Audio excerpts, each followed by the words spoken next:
Hello everyone, welcome back to my channel, and today we are starting a reading vlog.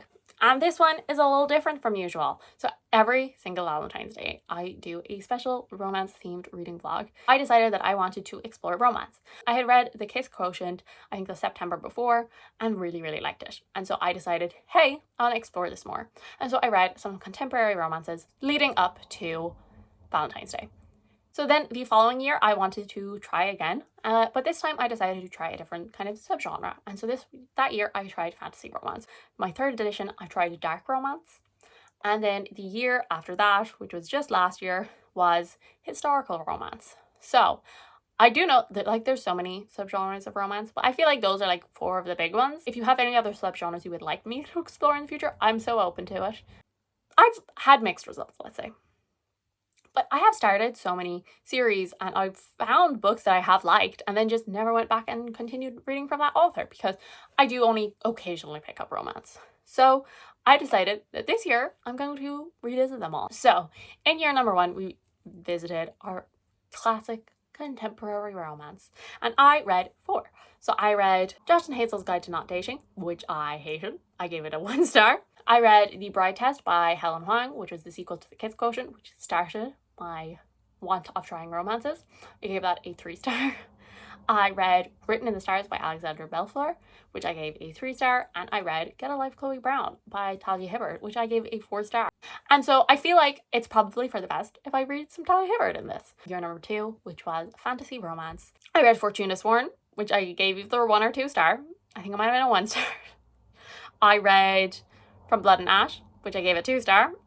I read The Bridge Kingdom by Danielle L. Jensen, which I gave a 3 star. And then I read Radiance by Grace Raymond, which I gave a 4 star. And I know that that is a series, and I haven't continued that series because I think book 1 can't stand by itself. And I loved it so much. I remember it just made me giggle and have such a fun time. It's really lighthearted, fun. There's not a lot of plot, but I think in book 2, if I do read book 2, it will have more plot, which makes me a little more afraid.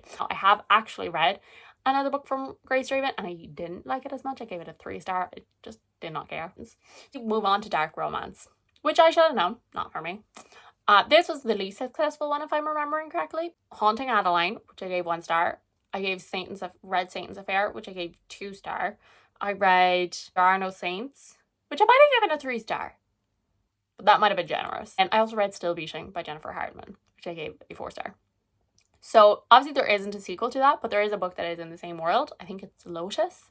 I know it's not as positive reviews, but that probably seems like the most likely contender. I should probably try to read books that I like in this. And dark romances, if I do read them, which I don't really read them. I haven't really read much since after that video. The dark stuff has to be happening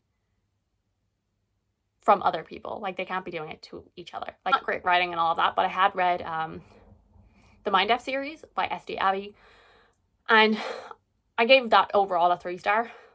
But I didn't mind the fact that she's a serial killer. I didn't mind that, but she wasn't doing that to him. She wasn't trying to track him down, trying to kill him or anything.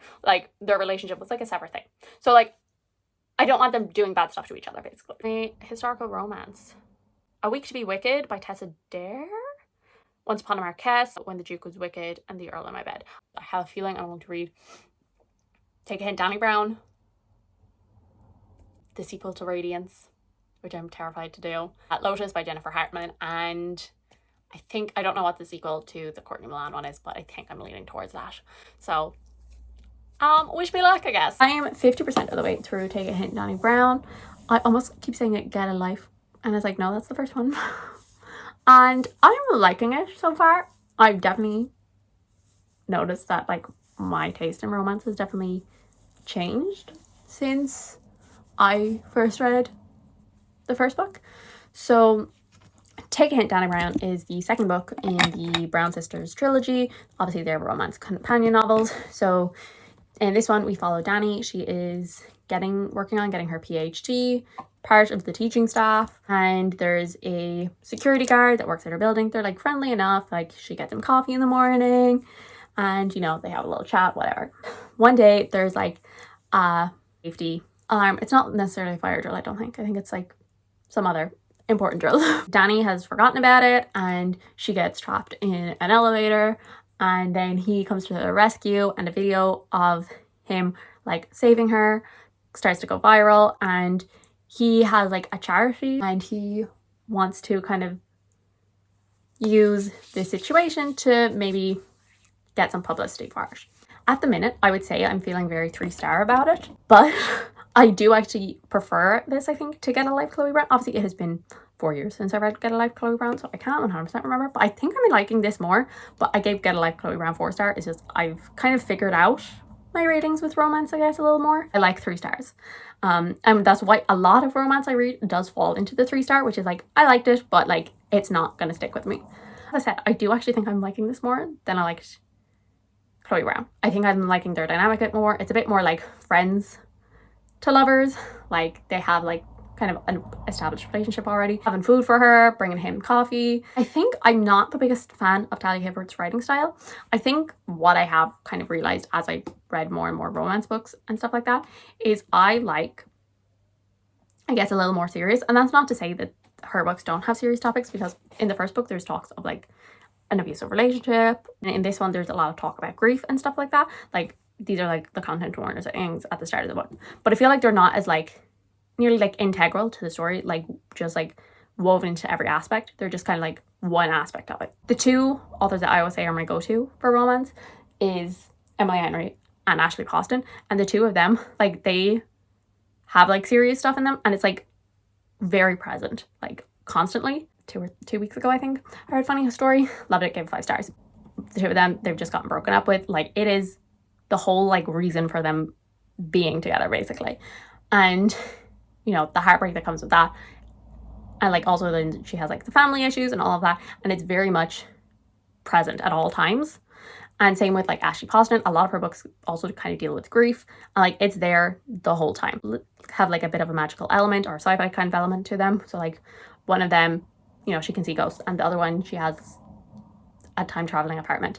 And so like the whole kind of like start of the plot is like the grief, and so it's like so integral to the plot and to what is going to become like the romantic plot.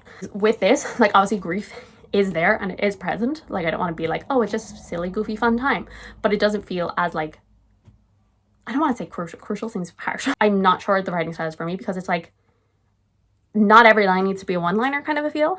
And I'm not sure, is that just like Dani's book, because I cannot remember for the life of me what I felt about the writing style when I read Chloe. But like, I'm not in love with the writing, because I just feel like it's constant humor, and I can't deal with that. Like, I do want my romance books to make me laugh, but I just cannot deal with it if it's just over and over and over and over, like one-liner, banter. I can't have it all of the time. I don't know, I find it like a little exhausting. I feel like I'm sounding very negative, but as I said, right now I'm feeling very 3-star about it, which is I like it.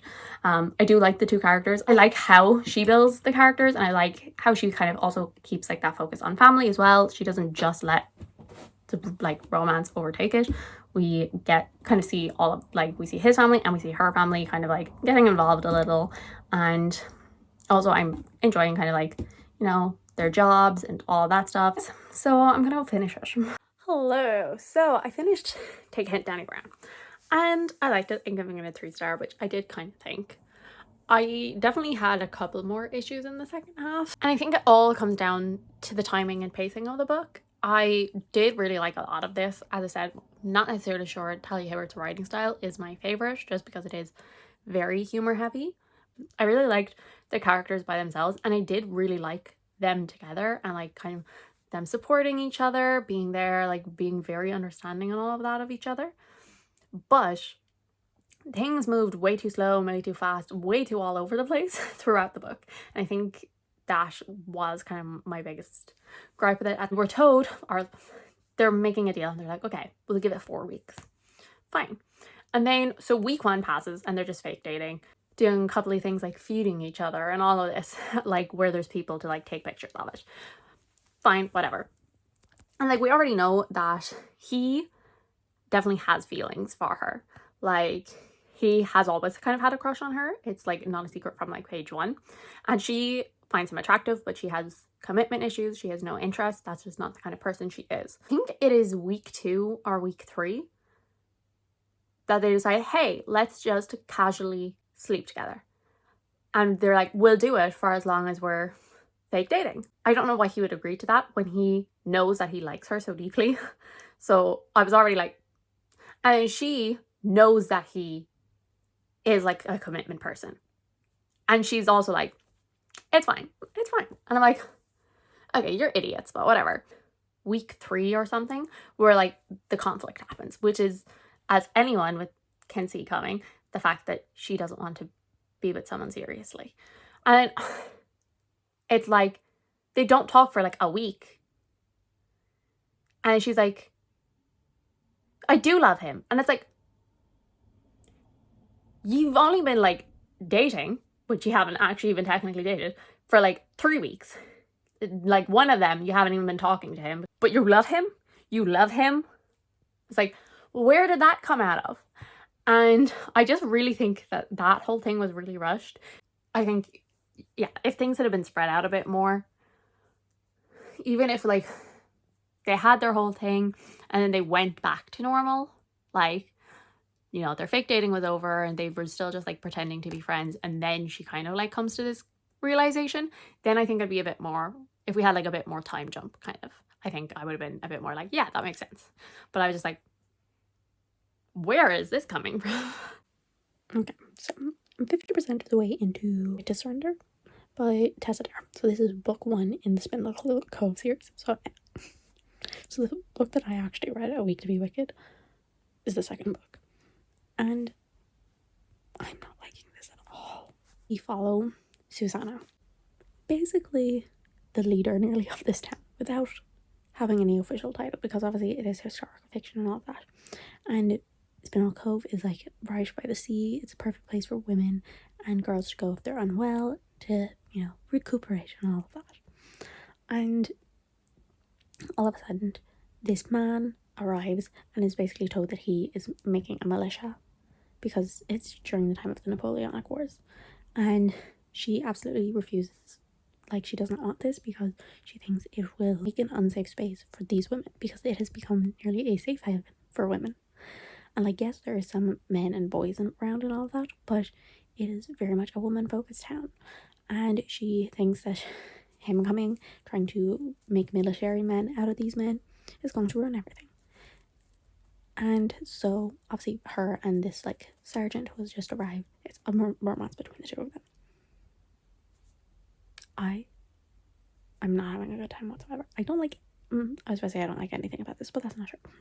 I do actually like, kind of like, the introduction to the town, because, like, obviously, like, it's not that important in the second book and all of that, but like, it was nice to kind of like see the introduction of like the character that we meet in the second book and all of that, her reasons for coming to the town, getting like a bit more of development of the backstory of the town itself. So I like it for that. Everything else though, I do not like the main character. I do not like the male main character. I do not like the relationship between them. It is giving me the biggest thing.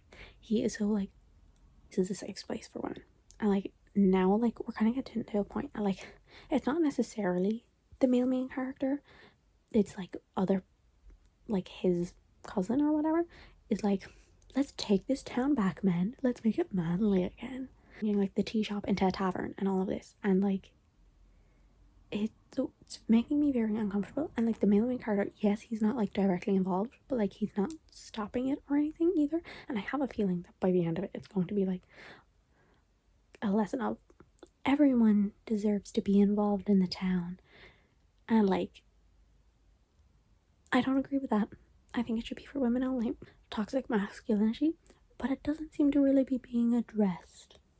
Which, like, yes, it's historical fiction, but like, I don't need realism. Also, like, the relationship happened way too quick. It's like not insta love, insta attraction, and they're like constantly like, oh, we can't, but and yeah, I like the way he talks to her, like, as like, it's very much like, oh, I'm gonna show you what a man can do. And he's not actually doing anything without her consent, but like, the way he talks is very much like, it feels like it feels vaguely threatening, the way he talks. Like, I mean, I could do anything I want to right now because I'm a big strong man, and I'm like, stay away. Hello. Also, the curls are curling today. The shocking, not so shocking turn of events. I'm giving this book 1 star. I did not see that coming. It's my first 1 star of the year, which is not great. Thank God I read the second book before I read the first book. Though, I will say, this has retroactively made me like the second book less. So, congrats to the book for doing that. Well done. Truly an accomplishment. Because I got to about 70% of the way in, and I remembered Minerva was the main character of the other book, the second book in the series. And I really liked her. I really liked their relationship. It was a bit silly and goofy. Their banter was funny. All that stuff. And we had a scene, and it was like a scene with her. And the love interest in this book's his cousin. And they were talking away, and like, I hated this cousin because I thought he was such a misogynist. And I just like really hated the way that he was like, as I said, like the whole tone of the book is very much, come on boys, take what you want. As in like stuff from the town, like be manly, as in like, you know, go drink ale and stuff. But you could definitely read it as another way, taking what you want. And that made me very uncomfortable throughout the whole book. And he was kind of the instigator of it, so I immediately hated him. And it's only while I was reading this scene between the two of them that they were kind of like bantering back and forward that I was like, oh my God, he's the love interest of the second book. He's not like that in the second book. Yeah, I was like, oh my God. Like, I genuinely had to stop, because I was listening to the audiobook. I genuinely had to stop it for a minute. I like had to come to terms with this discovery. I was so mad.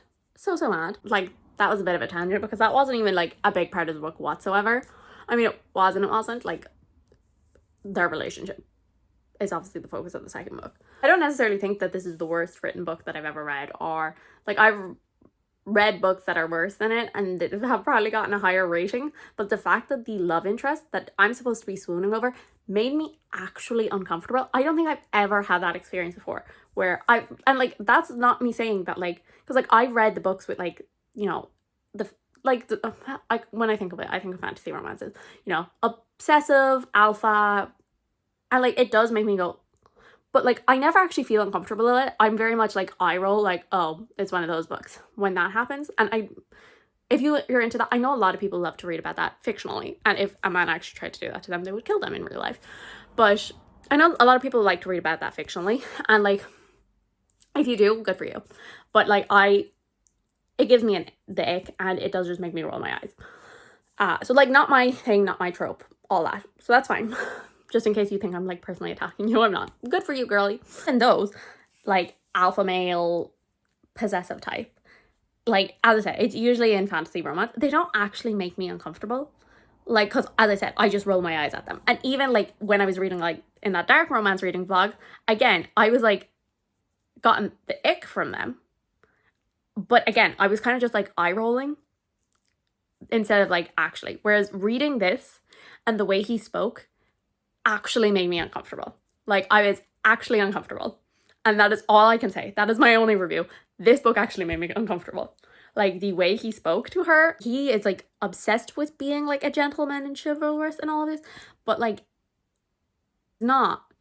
And like the way he is obsessed with like manliness and like proving how strong he is, and like the toxic masculinity in this book was unbearable. And like also like the way, like there's a scene where like they're after doing it, let's say, and he's like, oh, I have to make this right, I have to marry you. And she is saying, no, I don't want that. Don't you dare speak to my father. And like, he is not listening. And like, I know, yes, probably realistic for the time, maybe. I mean, let's be honest, no, he'd probably run. Run for the hills. Like, be like, uh-oh, shouldn't have done that. I'm gonna flee now. Like, I think it's supposed to be seen as this like gentlemanly thing that he's like willing to do this. And to me, I was like, oh, so you don't care what she thinks whatsoever. Like, you don't care. Because she is telling you, she's like, it's not a big deal. It's fine. We don't have to do anything about it. I was a willing participant. I was perfectly happy. And he's like, no, I have to make this right. And I was fuming. I was like, okay, so you're just not gonna listen. I hated this book, and I did not expect that because, as I said, I purposely chose the books in the series that I liked the most because I want the most chance of success. I had originally been thinking about reading the second book in the Courtney Milan series, but they don't have the audiobook anymore, and I need an audiobook because the rest of them I'm going to be reading physically. And controversial opinion, I actually prefer reading romances audiobooks. I think maybe like the humor and banter of romances I think comes across better for me in audio. Up next is Lotus. I have started it. I'll come back when I'm 50% of the way through. I think I'm only like 15% of the way in, and so far it's fine. Hello, so I was gonna say 50% Lotus update, but that would be lying to you. I'm like 65% of the way through. I meant to stop at 50, and then I just like was like, okay, I'll just read one more. And then like I read I think 3 more, and then I was at like 65%. So sorry. Feel like I should love this because a lot of the tropes and stuff are really working for me, but I just don't. I just feel very meh on it. And I don't know, this story has the potential for a lot more angst than there is, and I eat that up. Like, I want the yearning and the angst, and we're getting it a little, but like the way it's done isn't necessarily my favorite. Like, she is very much nearly like seeing him as like, oh, naive little baby, must protect from world, which is kind of and he's very much like, I really like her, I'm going to tell her that I really like her. And then she's like, hears this and she's like, I really like you too, but you're a little baby. And it's like, no, he's not, he's a 20 whatever year old man. Lack of therapy perhaps in this book is a bit like, he's been through something very traumatic. Like, I feel like you're very much leaning into nearly like love will cure all, which like is not the case. And like, I did feel that like there was like teeny bits of that in the her other book, but there was also very much therapy. I just don't think I necessarily love the way she deals with like men's trauma, because I felt like she was very gentle with and like very real with the female character in Still Beaching, and it was like a bit messy and all over the place, and she was, you know, angry and sad and so confused all of the time. And like, I think she took a lot of care with that, and I didn't necessarily love the way that she dealt with the male main character, because I think my main issue in that book was the fact that she kind of never said about the fact that he was SA'd. Because basically the premise of Still Beaching, if you didn't know, is like there's this kidnapper who kidnaps people and like basically forces them to fall in love and then kills them. During this, the two characters, like, they are coerced into doing stuff with each other. And like, it's very much like, oh my god, she's been R-worded, SA'd, all of that.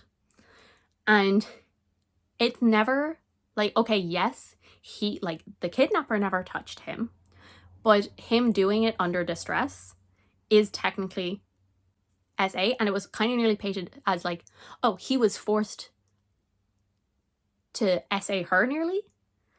And I very much, that was like my biggest gripe with that book, was the fact that it like very much did not, you know, deal, I think, with that the way it should have. And again, I'm just feeling kind of similar. Like, obviously there's no SA or anything like that in this book, but like, still the way, like, he has been through a very traumatic experience, and the way it's kind of nearly like, oh, but he's a big strong man kind of nearly vibes. And bounces between, oh, he's like naive, innocent, world, like, kind of like the world hasn't hurt him yet, and then also like, oh, he's big strong man who'll deal with it by himself. And surely there's an in-between, like, oh, the world hasn't hurt him kind of a thing. He's been like protected because he was kidnapped. Like, no. And everything else, I like the plot, I like the characters. Okay, I feel like it's gonna be either high 3, low 4. So yeah. Hello, so I have finished Lotus by Jennifer Hartman, and I'm giving it a 3-star. And I don't really have too much to add from what I kind of said in the 50% update. I liked it. And I think this is honestly going to be more discussion on rating books rather than the actual book that I read, because I gave this a 3-star, but I also gave Dani Brown 3-star. But like, they're two different kinds of 3-star, because to me, like, Dani Brown was very much like a, it's fine. Like, I liked it. I had a good time while reading it. Nothing in it like I became like really attached to. I'm not really gonna like, it's not gonna stick with me for a really long time. Like, it just didn't personally kind of connect to me. I'd probably like overall recommend it. And whereas this is a very different 3-star, and I think I honestly prefer getting 3 stars like this, because like there was parts of this book that I like was eating up. I was like obsessed. Like, there were some scenes that were just so perfect, and then there were other parts of the book that I was like, I don't know what it is, but I don't like this. And so like, I prefer when I get like strong emotions, even if occasionally those are negative emotions, which I feel like a lot of the time 3 stars just aren't. 3 stars are very much, it's fine. And like, that's just such a boring feeling to have. It's fine. Whereas, so like, even though this is like the same rating, I think I do like slightly prefer getting these kinds of, because like at least I'm like, oh yes, this scene was so, and I was like, oh, but I also like did not like this thing. Like, I prefer that. Does that make sense? Lotus, it's weird because like I think I liked and disliked it also like more than Still Beating. I think I had a lot of the same issues that I had with Still Beating, but because of the fact they were kind of still here in this book, it like affected it more. Does that make sense? Like, if I read this first, I think I probably would have given this a higher rating and then given Still Beating a low rating. Does that make sense? Don't really like her writing. It's very Wattpad kind of feeling. Like, she ties up her hair in a messy bun as she walks across the room to her art desk because she's creative, and she puts on a playlist full of music that other girls don't listen to. You know, it's very much that vibe. Without saying it, I will say she's not as obvious with it as some other people are, but like, the vibe is still there. The feeling of not like other girls is still there. Like, a part of me still wants to continue reading her stuff, but I just don't think I'm ever going to like love one of her books. I think I love her premises, and as I said, she does write, some scenes that she writes are brilliant, but I just don't think that her execution is the way I want the plot to play out in my head necessarily, and I think that's a shame. But I think if your writing style works for you and the plot sound interesting, then you are going to love and adore and eat these books up. But as I said, her writing style, it just does not work for me. It is like Friends to Lover. It does have like that angst, which like is why I'm kind of like a little more disappointed about this, because like, it does have a lot of buzzwords for me. Just didn't 100% work out. But as I said, like, there are some moments of this book that are so brilliant. And I think I didn't necessarily love the ending. I think because at the 50%, I was kind of like, ooh, it could be a high 3 or a low 4, depending on how this goes. But the ending did definitely go, okay, it's a 3. Just because I actually think I would have preferred for things to not necessarily have an answer, because it just felt like she was like, oh, I have to have an answer for why. And then she had like 4 different parts of this why. And so it just kind of like muddied things up. And I think it didn't necessarily give the time to those things. I don't want to spoil things necessarily. Obviously look up triggers when you're going to this book as well. Like, obviously the whole book is because he's been kidnapped, and I think it would have been better to not find out the why. It was just written of, oh, because like, he's been protected from the world, and I'm like, he was kidnapped for 22 years. I wouldn't call that protected from the world, and kind of nearly like painted as nearly some sort of a good thing, and that's why he's a good guy and a sweet guy, because he hasn't been in society. And it's like, I'm not sure. And like, I don't think she meant to write it that way, but it came across that way, which is a problem. So I liked the 2 of them. I liked them together. I liked the side characters. I liked that we got to like see little glimpses of characters we saw in Still Beating. And as I said, at first I really liked kind of the mystery aspect of, oh, what happened, trying to figure out like what happened during his time.